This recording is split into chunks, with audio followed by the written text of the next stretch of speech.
Hello foodies, तुम्ही अशा प्रकारे जर मशरूमची भाजी बनवली ना, तर नक्की तुमच्या घरच्यांना सगळ्यांना आवडणार आहे. एक तर तुम्हाला मशरूम आणायचे आहेत. आता बघा मशरूम आपल्याला स्वस्त मिळतात एकतर रिलायन्स मार्टमध्ये किंवा डीमार्टमध्ये. ते मशरूम घेऊन यायचे आहेत आणि चांगले धुवायचे आहेत. तर आता चांगलं धुण्यासाठी आपल्याला पीठ घालायचं आहे आणि पिठामध्ये खूप चांगल्या रीतीने असे धुवून घ्यायचे आहेत. बघा मी व्हिडिओमध्ये दाखवल्याप्रमाणे असे चांगले चोळून धुवून टाकायचे. 3 ते 4 वेळा आपल्याला धुवून त्यातलं पाणी असं छान प्रकारे काढून घ्यायचं आहे. बघा तुम्ही बघू शकता आणि तुम्हाला व्यवस्थित कापायचे आहेत. आता तुम्ही तुमच्या शेपप्रमाणे कापू शकता, कारण की ह्याचं काही असं काही नाही की पर्टिक्युलर शेप पाहिजे असं तसं. पण ठीक आहे, पण तुम्ही अशा प्रकारे कापू शकता. आता बघा कापून झाल्यानंतर आपल्याला एका कापडामध्ये हे सगळे मशरूम ठेवायचे आहेत आणि पुसून घ्यायचे आहेत आणि ते जोपर्यंत आपण मसाल्याची प्रिपरेशन करतोय तोपर्यंत ते तसेच कापडामध्ये झाकून ठेवायचे आहेत. तुम्ही बघू शकता मी इथे एक असं कॉटनचा कपडा घेतला आहे आणि त्याच्यामध्ये मी टाकलेला आहे.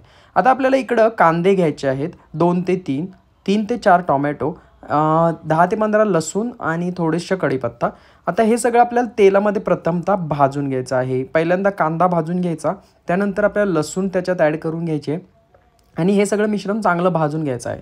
आता टोमॅटोसुद्धा ह्याच्यात भाजून घ्यायचं आहे. जरासं असं बिलबिलीत झालं पाहिजे आणि म्हणजे मऊ झाल्यानंतर हे आपल्याला डायरेक्ट ट्रान्सफर करायचं आहे आपल्या मिक्सरच्या भांड्यामध्ये.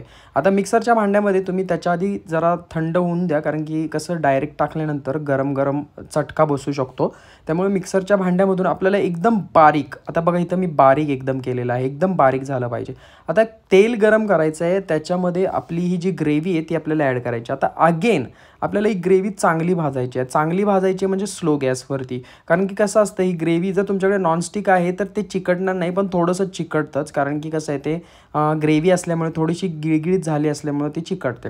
आता याच्यामध्ये किचन किंग मसाला 1 चमचा, कांदा लसूण मसाला 1 चमचा, मीठ टाकायचं आणि तुम्हाला हवं तर तुम्ही तुमच्या टेस्टप्रमाणे गरम मसाला वगैरे ॲड करू शकता.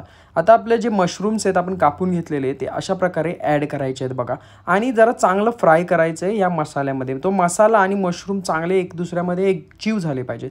आता या स्टेपला तुम्ही मीठ टाका. मीठ टाकल्यानंतर एकजीव करून घ्यायचं आहे आपल्याला हे मिश्रण. आता बघा तुम्ही अशा प्रकारे आपले थोडेसे मशरूम थोडेसे लाईट भाजायचे त्या मसाल्यामध्ये, म्हणजे तो टेस्ट आहे ना आपल्याला एक मिळून जुळून आणायचा आहे. आता इथे आपल्याला गरम पाणी ॲड करायचं आहे.